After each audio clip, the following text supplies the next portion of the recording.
परीक्षा नहीं हुई, लेकिन आज नहीं तो कल होगी। ये कोरोना महामारी आज नहीं तो कल जरूर खत्म होगी। स्कूल कॉलेजेस कभी ना खुलें, ऐसा नहीं होगा। अभ्यास करते रहोगे तो कोई पछतावा नहीं होगा। कोरोना महामारी के चलते इस समय स्कूल और कॉलेजेस बंद पड़े हैं, जिसके चलते विद्यार्थियों में पढ़ाई के प्रति लापरवाही देखी जा रही है। इसी को देखते हुए मुंबई के एक स्कूल में हमारे पुराणों में लिखित एक कहानी सुनाई गई और विद्यार्थियों को इस कहानी के जरिए एक मैसेज दिया गया, एक सलाह दी गई। कहानी ये थी कि एक बार भगवान इंद्र किसानों से नाराज हो गए और उन्होंने घोषणा कर दी कि 12 साल तक बारिश नहीं होगी, आप फसलों को नहीं उगा पाएंगे। भगवान इंद्र से किसानों ने विनम्रता पूर्वक विनती की। किसानों की विनती को देखते हुए इंद्र ने बड़ी चालाकी से बारिश न होने का सारा श्रेय भगवान शिव के ऊपर डाल दिया और कहा कि बारिश तभी संभव है जब भगवान शिव अपना डमरू बजाएंगे। लेकिन इंद्रदेव भगवान शिव के साथ पहले ही गुप्त रूप से चर्चा कर चुके थे और उनसे किसानों के साथ सहमत नहीं होने के लिए भी अनुरोध कर चुके थे।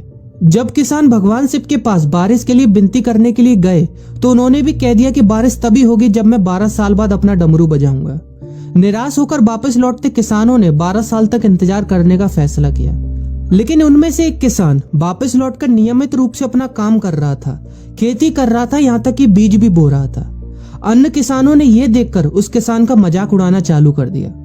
कुछ किसानों ने उससे पूछा भी कि आप अपना समय और ऊर्जा क्यों बर्बाद कर रहे हैं, जबकि आप जानते हैं कि 12 साल तक बारिश नहीं होने वाली।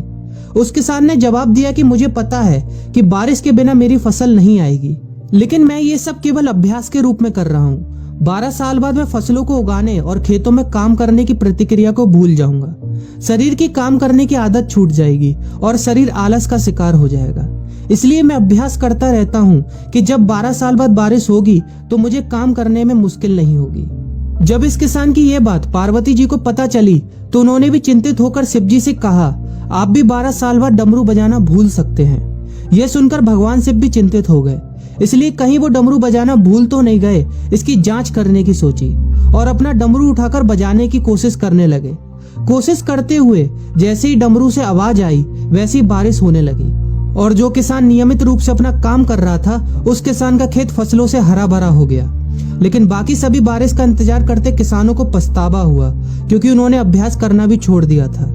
इसी तरह 2 सप्ताह बाद, 2 महीने बाद या 2 साल बाद लॉकडाउन समाप्त हो जाएगा। कोरोना महामारी भी खत्म हो जाएगी। इसे घूरने या इस महामारी के खत्म होने तक का इंतजार करने से बेहतर है कि आप जिस कक्षा में हैं या जिस अगली कक्षा में जाने वाले हैं उसका अध्ययन करें। पुस्तकों का अध्ययन करके अपने कौशल को तेज करें। आपके पास जो ज्ञान है उसे और बढ़ाएं। इस समय का इस्तेमाल करें और ये सोचें कि आप और भी बेहतर कैसे कर सकते हैं, क्योंकि डमरू कभी भी बच सकता है। इसलिए अभ्यास करते रहें। अभ्यास ही गुणवत्ता का सार है। अभ्यास ही है जो आपको किसी भी क्षेत्र में पूर्ण बनाता है। अगर आप अपनी पढ़ाई के प्रति लापरवाही छोड़कर अभ्यास करते रहेंगे तो जब काम करने का समय आएगा, जब भी परीक्षा देने का समय आएगा, तो आप हर चुनौती और अपने हर क्वेश्चन का जवाब देने के लिए तैयार रहेंगे। अपना ध्यान रखें और अपनों का ख्याल रखें, क्योंकि कोरोना भी गया नहीं है। घर पर ही रहने की कोशिश करें ताकि आप भी और अन्य भी सुरक्षित रहें और नियमित रूप से अभ्यास करते रहें, क्योंकि डमरू कभी भी बच सकता है।